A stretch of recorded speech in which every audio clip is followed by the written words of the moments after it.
நமது கலாச்சாரம், நமது பண்பாடு எப்போதும் நம்முடன் நீடித்து இருக்கும். சப்ஸ்கிரைப் திலக். தேவி மகாலட்சுமியின் மீது ஆணை, சிருஷ்டியின் நிரந்தர நிஜத்தை கேள். அதர்மம் தர்மத்தை வென்றதாக உதாரணம் இல்லை. அநீதி நீதியை மோதி அழித்ததாக கதையே இல்லை. நீயும் ராஜா ரத்னாகரை மோதி அழிக்க நினைத்தால் அது முடியவே முடியாது. ஏனெனில் ராஜா ரத்னாகரர் புண்ணியம் செய்த மாமனிதர். உன் குணம் தீங்கிழைக்கும் மனம். துன்புறுத்துவது உன் தொழில். அந்த ராஜா ரத்னாகரர் நல்லதே செய்கிறார்.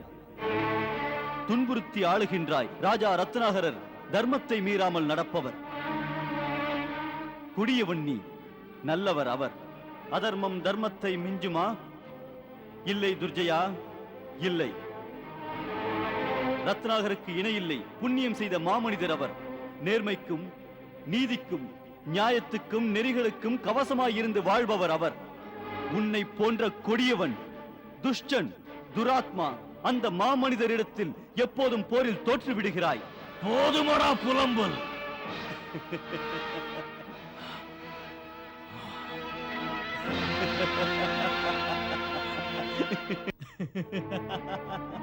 மண்டையம் இருக்காது.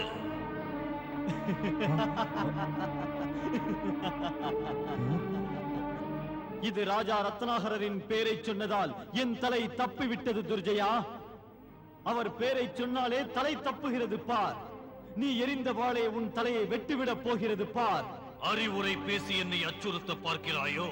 அடுத்து வரும் துன்பங்கள் என்று நீ எடுத்து சொல்கின்றாயோ? தெரிந்து கொள் என் சக்தியை. சேனாதிபதி ஆணை என்ன மன்னா? ரத்னாகர மன்னர் நாட்டிலே குழப்பங்களை மேலும் மேலும் அதிகப்படுத்து. மக்கள் மன்னர் மாளிகையை முற்றுகையிடட்டும். யாருக்கும் அமைதியின்றி செய்துவிடு. ராஜா ரத்னாகரின் நாட்டை ஒரு மயானம் போல் ஆக்கிவிடு. பட்டினியால் மக்களை துடிக்க விடு. துர்ஜயன் கொடியை ஏற்றி பகைவனின் கொடியை இறக்கிவிடு.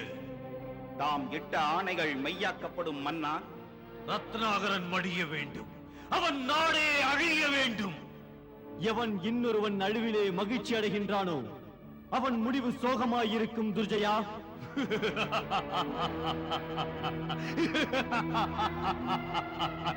அட மண்டையை, என்னை ஒழிப்பதற்கு நினைப்பவன் ஒழிந்தே போய்விடுவான். எந்த கொம்பனானாலும் என்னை கொல்ல நினைத்து விட்டானால் அவன் தலை என் அவையிலே கொலு வைக்கப்படும். என் கோபத்தை அணையாது. எதிரியின் சாம்ராஜ்யங்களை சாம்பலாக்கும் வரையிலே.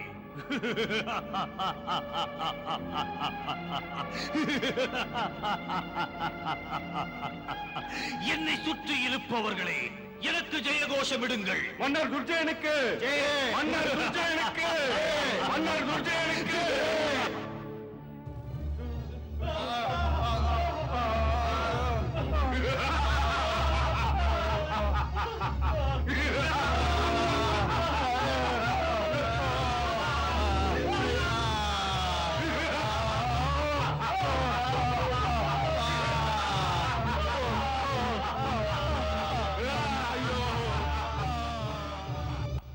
வணக்கம் இறைவா, வணக்கம் இறைவி.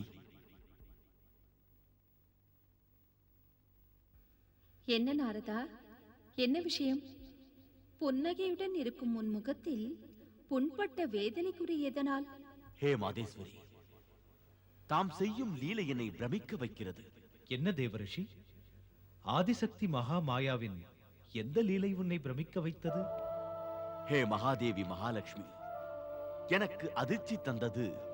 வானும் புகழ்ந்து வாழ்த்தி முழக்க வேண்டியது உரிய தகுதியுள்ள ரத்னாகரருக்குத்தானே, அந்த மன்னவருக்குத்தானே. கொடிய அரக்கன் துர்ஜயனுக்கு ஜே என்று மூலகம் சொல்லுவது ஏன்? ஹே மாதேஸ்வரி, ஹே மகாமாய மகாலட்சுமி, நாடகங்களை நடத்துகின்ற லோகநாயகனே, ராஜா ரத்னாகரருக்கு ஜே என்று சொன்னால் நீதிக்கு, நெறிக்கு, நியாயத்துக்கு அது சேருகிறது. அதுவே அரக்கன் துர்ஜயனுக்கு ஜே என்று சொல்லும் போது அது அநீதிக்கு, அகந்தைக்கு, அதிகாரத்துக்கு வாழ்த்து பாடுவது போலல்லவா இருக்கிறது?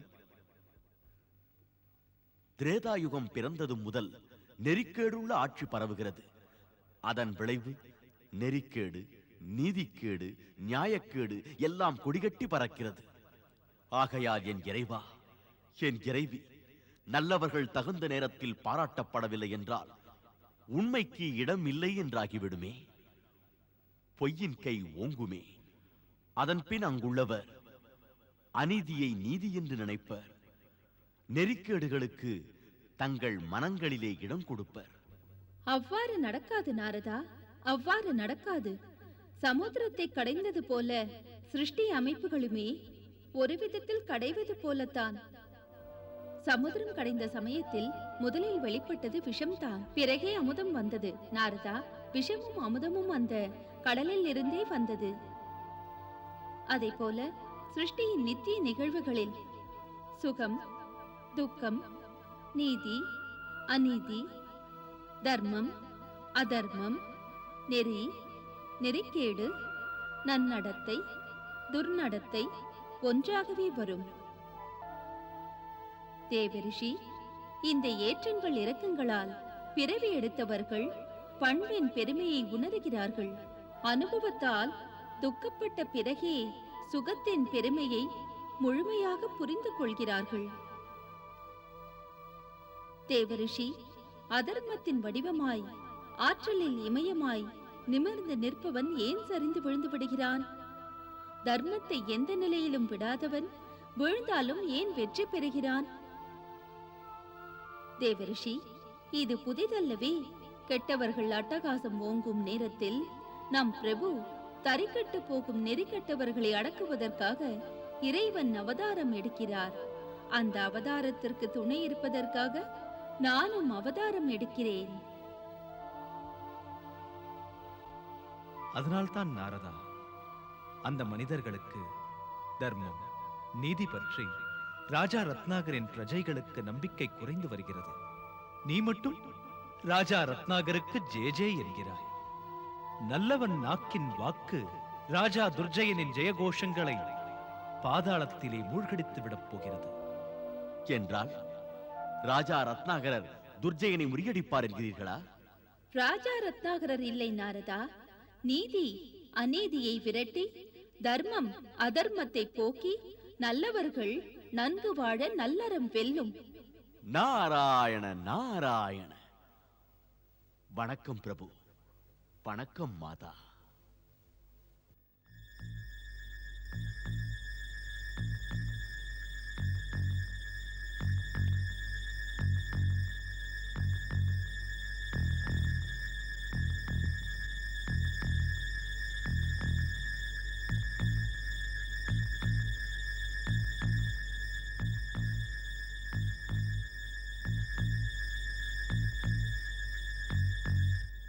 மன்னவா, தாதியம்மா வருகிறாள். வேகமாக வருகிறாள் அவள். அவள் வரும் வேகத்தை பார்த்தால் அரக்கர் வேந்தே, உங்களுக்கு யோகம் அடித்திருக்கிறது என்று சொல்ல வருகிறாள். வணக்கம் அரக்கர் வேந்தே. சீக்கிரம் சொல் தாதியம்மா, என்ன சமாச்சாரம் சொல், சீக்கிரம் சொல். மகிழ்ச்சிக்குரிய செய்தி மன்னவா, அப்பாவாகிவிட்டீர்கள். மன்னர் தந்தையாகிவிட்டார். வாழ்த்துக்கள் மன்னா, வாழ்த்துக்கள். வாழ்த்துக்கள் மன்னா, வாழ்த்துக்கள்.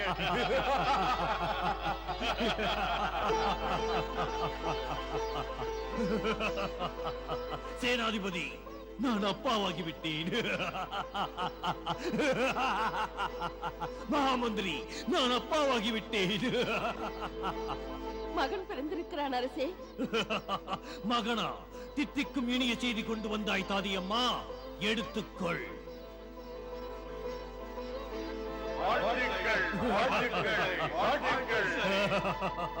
தாதியம்மா, என் மகனை நான் பார்க்க வேண்டும். வாருங்கள் அரசே. சற்று நில் துர்ஜயா. பரமாத்மா உனக்கு ஒரு குழந்தையை கொடுத்ததில் மகிழ்ச்சி. அடுத்தவரை துன்புறுத்தி நீ இன்புறுவதை நிறுத்திக்கொள். பரமாத்மாவின் எண்ணத்தை நீ புரிந்து கொள். இந்த பொன்னாளிலே ஊரை கெடுக்கும் மரக்கமனத்தை திருத்திக்கொள். போதும், நிறுத்து. துர்ஜயனுக்கு அடுத்தவன் கண்ணீர் தான் பன்னீர். ஊர் பற்றி எறிவதை காணும் நேரத்தில் தான் பெரும் மகிழ்ச்சி எனக்கு. இப்படி உன்னை புலம்ப வைத்து பார்ப்பதிலே அந்த மகிழ்ச்சி மேலும் அதிகரிக்கிறது.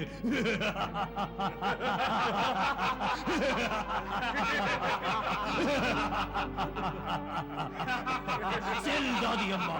வாருங்கள் அரசே.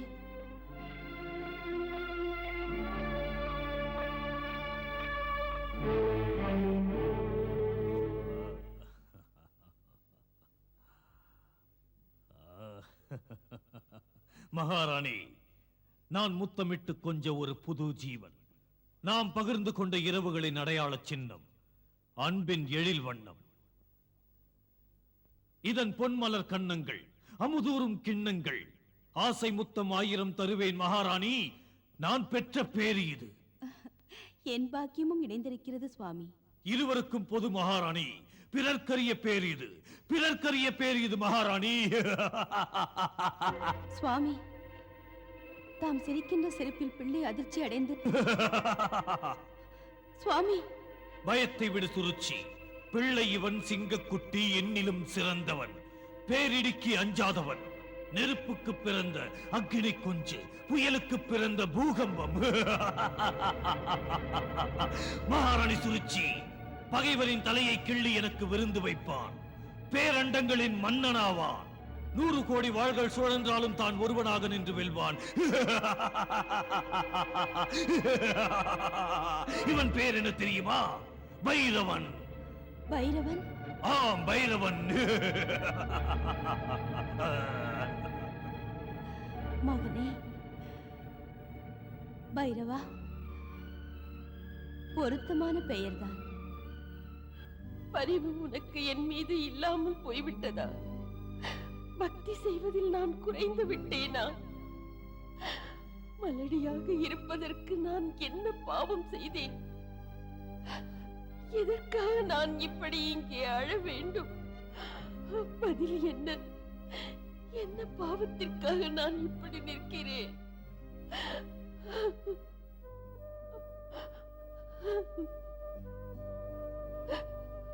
விஜயா, நீங்களா?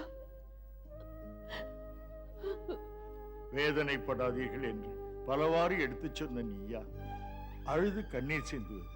என் மன்னா, தாம் ராஜசபையில் கலங்கி இருப்பதைக் கண்டேன். உங்களை ஆறுதல் படுத்தும் உணர்வில் சொன்னேன். எப்போதும் எதற்கும் கலங்காத நீங்கள் கலங்குவதை பார்த்த மனது வெளிப்படுத்திய உணர்வு அது. அந்த பிராமணர் நமக்கு சாபம் தந்ததில் பயந்தேன். அது முதல் என் மனம் படும் பாடு பட முடியாத கொடுமை அரசே. அந்த பயம்தான் கட்டுப்படுத்தி வைத்த காட்டாற்று வெள்ளம் போல தங்கள் ராணி கண்ணீர் விடுகிறாள். சிந்தை கலங்கினால் செயலும் கூட கலங்குகிறது சுவாமி. இந்த பாவிக்கு ஒரு பிள்ளை இல்லையே சுவாமி, பிள்ளை இல்லையே. இந்த மாளிகை சுவர்களுமே இந்த பாவிக்கு ஏன் குழந்தை இல்லை குழந்தை இல்லை என்று துடிக்கிறதே. இந்த மாளிகையிலே மழை சொல் கேளாதா என்று கண்ணீர் வடிக்கிறதே சுவாமி. விஜயா, நீ புலம்புவது அழகல்ல. புலம்பாமல் இருப்பதற்கு நான் பிறக்கவில்லை. சின்ன சின்ன கால்கள் பதித்து சிலை போல் என் மகன் நடப்பதை நான் பார்த்து ஆனந்தம் கொள்ள வாய்ப்பு இல்லையே சுவாமி, ஆனந்தம் கொள்ள வாய்ப்பில்லையே. போதும் விஜயா, போதும், நிறுத்து. தாய்மை பேறு இல்லையே என்ற வேதனை நினைப்பு புலம்புவதால் தீருமா? நான் இதை பேசினால் கசப்பானது கடுமையானது உங்களுக்கு. என்னை அம்மா என்று அழைக்க ஒரு பிள்ளை, மன்னா ஏன் எனக்கு பிறக்கவில்லை? அமுதம் போன்ற மழை கேட்க வழி இல்லை. மன்னா, சபையில் நான் சொன்னேன் அல்லவா, இனி பிரஜைகள் தான் நம் குழந்தைகள். மல்லடியாக தங்கள் ராணி இருக்கின்ற போது அதை நினைத்து அழுதான் கோபிக்கிறீர்கள். நீங்கள் கோபித்துக் கொள்ளுகிறீர்கள். போதும் விஜயா, போதும், நிறுத்து. உன் பேச்சு என்னும் அம்பு உன் மன்னன் மனதில் பிரம்மாஸ்திரம் போல தைக்கிறது. நீ படுகின்ற வேதனைதான் நான் படுகின்ற வேதனைகள். ஆனால் ஒரு வேறுபாடு உண்டு. நீ ஒரு பெண் அல்லவோ? ஆகையினால் நீ படும் துயரை ஆறாக பெருகும் கண்ணீரால் சொல்லி விடுகிறாய். மன்னன் என் வேதனை சொல்ல முடியாது. அதனை அடுத்தவரிடம் எடுத்துச் சொல்லவும் முடியாது. நெஞ்சுக்குள் அதை வைத்து அப்படியே அழத்தான் பிறந்திருக்கிறேன் நான். சுவாமி, நாம் பிறந்த நேரம் அப்படி. அது எனக்கும் புரிகிறது அரசே. அழுவது நிற்காது. அப்படி சொல்லாதே விஜயா, அப்படி சொல்லாதே. மாதா மகாலட்சுமி நம் இருவரையும் ஒரு நாளும் கைவிட மாட்டாள். எனக்கு இன்னும் நம்பிக்கை இருக்கிறது. இன்றைய நிலை மாதா மகாலட்சுமி நமக்கு பரீட்சை வைக்கிறாள். அவள் பரீட்சை தாங்க முடியவில்லை. கொடுக்கின்ற பரீட்சை மிக கொடிய பரீட்சை. ஏ மாதா, அம்மா உன் கருணை பார்வை எங்கள் மீது படக்கூடாதா? ஏ மாதா, அன்பு கூர்ந்து ஆசை வழங்கி வாழ்வு தரக்கூடாதா?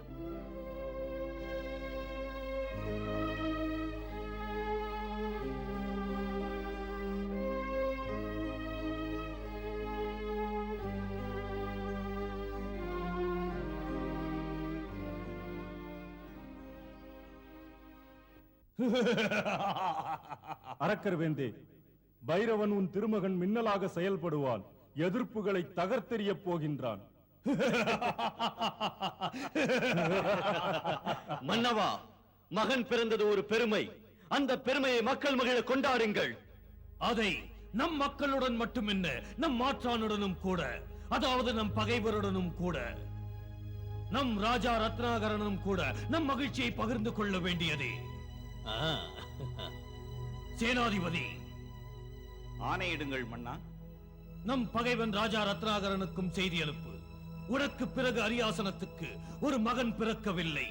பெருமைப்பட எனக்கு ஒரு மகன் பிறந்திருக்கிறான். ஆகையால் என் மகன் அமருவதற்காக இப்போதே அரியாசனத்தை காலி செய்கின்று. துர்ஜயா! துர்ஜயா, நன்மை செய்வது உனக்கு தெரியாத கலை. தீமை செய்யாதிரு. களிமண் மண்டையே, இன்னொருவரை துன்புறுத்துவதுதான் என் போன்றவருக்கு இனிப்பு அருந்துவது போன்றது. சேனாதிபதி, ஆணைப்படி செயல்படு. சந்தோஷத்தில் இருக்கும் ரத்னாகரின் ராஜ்யமே கண்ணீர் சிந்தி கதறி அழ. ரத்னாகரின் மக்களை கதறவிடு. முதலில் இந்த துர்ஜயன் மட்டும்தான் இருந்தான். இப்போது எனக்கிணையாக என் மகன் பைரவனும் வருவான்.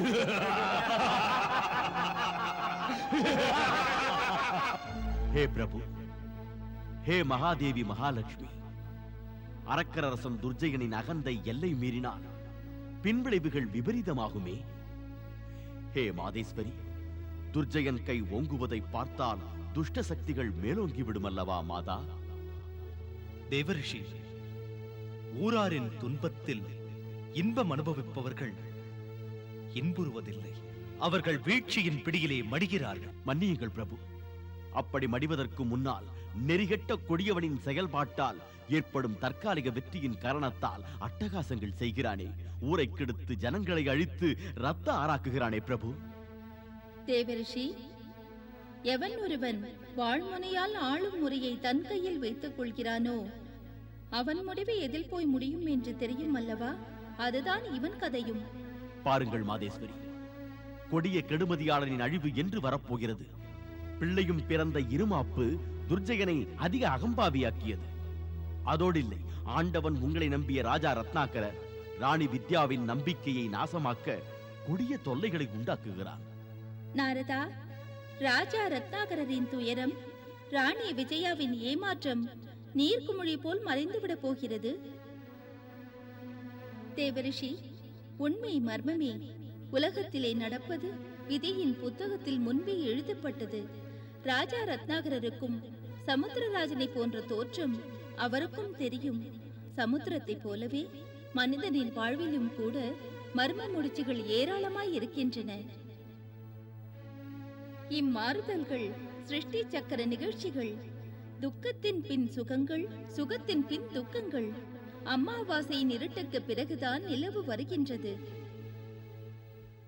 இதே கதைதான் விஜயாவின் வாழ்க்கையில் விரைவிலேயே வெளிச்சத்தை தரப்போகின்றது.